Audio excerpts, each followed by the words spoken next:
Hello everyone, welcome back to Spectator Sports, where we cover sports from a spectator's point of view.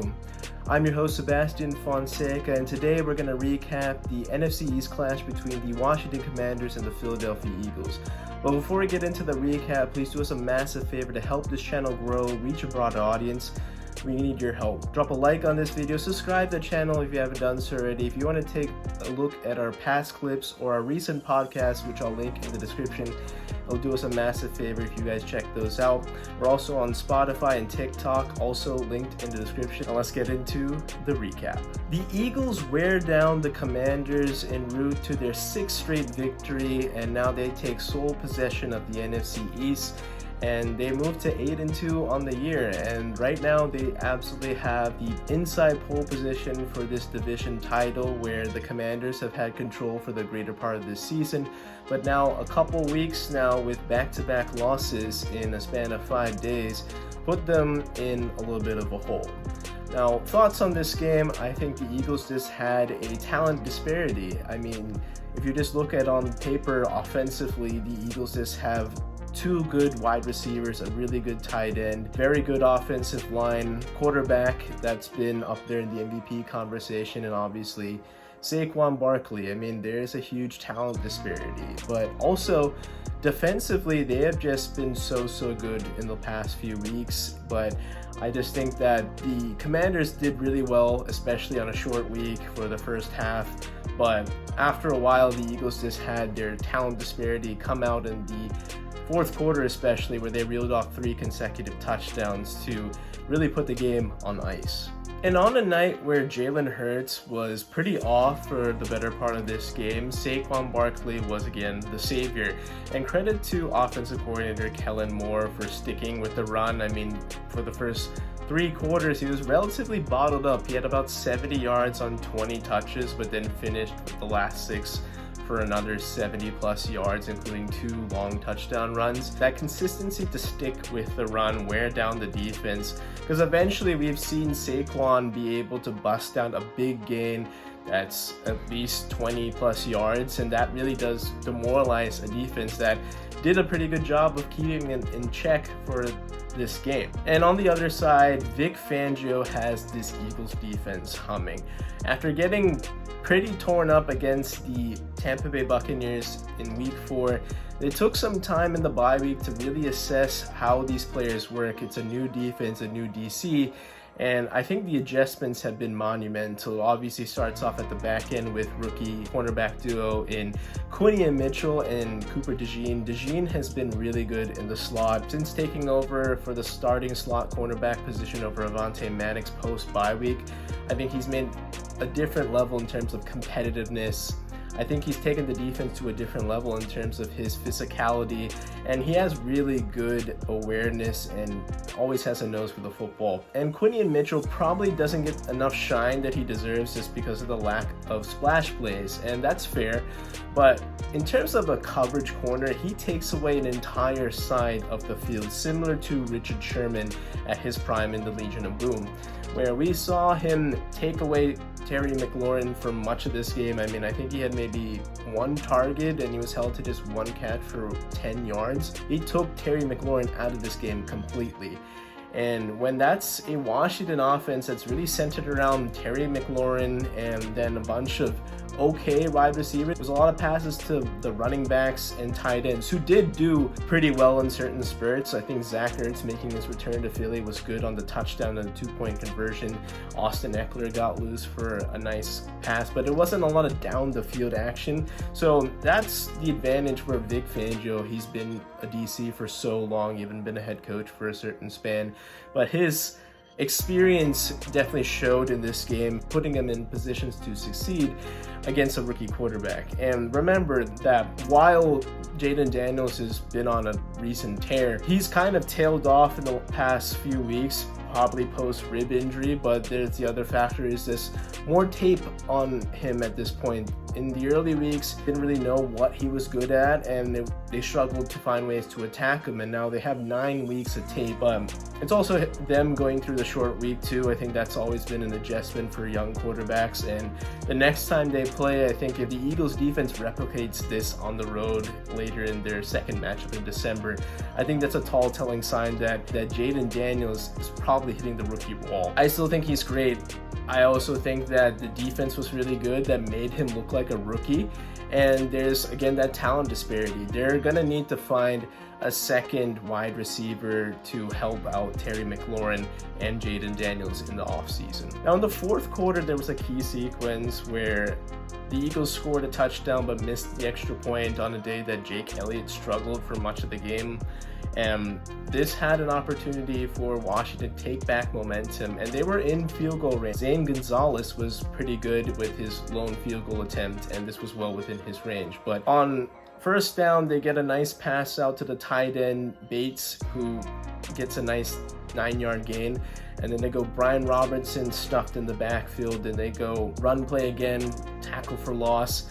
And then it sets up a 4th and 2. And you're on the road, and I do understand going for it, being aggressive. That is Dan Quinn's mentality, and that's the plan he likes to install into his game plan. And you never know if you're going to get back down here again. But given the Eagles' stinginess against the run so far, especially post-bye week, I think it would have been a better decision to take the points. But 4th and 2, Jayden already bobbles the snap, and then Jalen Carter, who has been a beast in this game, just kind of blew the play up. Zach Bond, who just won Defensive Player of the Week last week against Dallas, tracked him down, and then Reed Blankenship was also there just to make sure that Jayden doesn't get by Zach Bond. But that changed the momentum of the game. I mean, that was really deflating to have an opportunity to go up 1 and take the lead, get control back in this game. This just put them back. This put the Eagles in the driver's seat. Saquon wore them down, had his first long touchdown run to put it up 2 possessions, 19-10. And then on the next drive, first play, Jayden's just trying to make something happen, and he throws an interception to Reed Blankenship. And Saquon Barkley takes another touchdown run to the house, puts the game on ice at that point. And 26-10, they did get a garbage time touchdown to make it somewhat of a ball game, but the lack of urgency, I think, also cost them there, where they could have probably moved it a little bit faster. I did see that they were in no huddle, but there wasn't a lot of urgency. It just kind of felt that let's just make this a respectable margin and then see what happens, because with 2 timeouts left after scoring, but only 31 seconds, that's not a lot to do. But you know that this guy has already hit a Hail Mary earlier, why not try it again? But the final margin was a lot closer than what the game was after the Eagles really took control. But this was a huge win. Like I said, they're 8-2, have control of the NFC East at this point, and they're really finding their way through a really hard first month of the year, where many people were calling for Nick Sirianni's job, but he's done a great job of rallying the guys after the bye week, taking some feedback from his players saying, hey, we have a good offensive line. We have Saquon freaking Barkley, and just ride that rocket. They've changed their identity from being a pass-first team to a run-first team. Defensively has picked it up. Like I said, they've been probably the best defense since the bye week in week 4, and you're seeing it on the field. And now they get their mini bye week, and you get to see them face the LA Rams in week 12. Obviously, the star of this game was Saquon Barkley. After being bottled up for most of the game through 3 quarters, the fact that he's able to wear down a defense, especially late, he's kind of like that home run hitter. He'd probably maybe strike out a couple of times or get like a single or a double in baseball terms, which is a lot of 1 and 2s.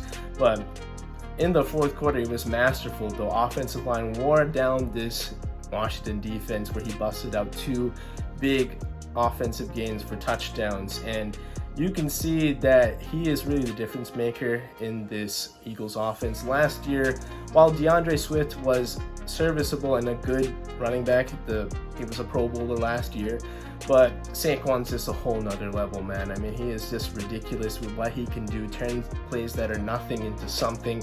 And the fact that you have A.J. Brown, you have Devontae Smith, Dallas Goedert, and Jalen is having an off night, the fact that you can have the ultimate trump card, just turn around, hand it to Saquon Barkley behind this amazing offensive line that is at full strength now, is such a treat to see, and such a embarrassment of riches for the Philadelphia Eagles. And with his performance on Thursday night, 146 yards rushing, 2 touchdowns, almost 200 yards scrimmage in the game, Saquon Barkley leads the league in rushing, because earlier he had the bye week and Derrick Henry doesn't have his bye week until December, so there's going to be a disparity. But I did notice that yards per game average was getting closer and closer week in and week out as Saquon got better and better. And as amazing as Derrick Henry has been, he's tailed off slightly the last few weeks. But it's going to be a really fun game when these two players meet in early December. Two guys going for the rushing title, probably OPOY award at this point. I mean, those two guys have been monumental in their transitions to their new teams, and it's going to be a clash to remember come Eagles-Ravens in a couple weeks. On Sunday morning, the Washington Commanders were atop the NFC East with a 7-2 record, but within a span of 5 days, they lose to the Pittsburgh Steelers and the Philadelphia Eagles, and now they stand at 7-4. And what we're seeing is that they haven't won a game against a team that's been 500 or better. And in that recent run that they went on, they beat up on a lot of bad opponents. And you can only play who's on your schedule when they handled their business. They did what they were supposed to do. But like I was saying earlier, this offensive cupboard is kind of bare without Terry McLaurin. When he was taken out of the game, basically, Jayden Daniels was forced to dink and dunk, and that was effective in certain moments of the game, especially with the backs and the tight ends, but they really do lack some receiver help. And even Jayden, while he had some clean pockets, there was pressure at times. He wasn't the most accurate that I've seen him. There was a couple times where he skipped a stone basically at the feet of Noah Brown. When he was wide open, he beat Darius Slay on a route, but just missed him. We're going to talk about maybe the rib injury that we saw that in the broadcast, that he just got his padding adjusted. So of course, he's going to be uncomfortable. Rib injuries don't just go away overnight. It's going to take some time. There might be more damage to that rib cage than what we originally heard from reports, but certainly is a little bit of cause to pause, some concerns. A lot of people were anointing him as the next guy, but rookie walls are a thing in this league, and with the recent kind of downward shift now, they're going to have to adjust. They have the mini bye, they're going to go in their stretch run right now, and they absolutely do have a shot to still win this division because they got a couple easier games in their schedule in the next coming weeks, and I do think that Jayden will pick up his play as the season progresses. I also think that they're still very much alive for the wild card race. They just had such a good start that it's definitely an adjustment. I think we were good. I think the Washington Commanders were good in certain spurts through the season, but remember that this was a team that had the second worst record in the league last year. The fact that they're even here at this point is something to commend them for.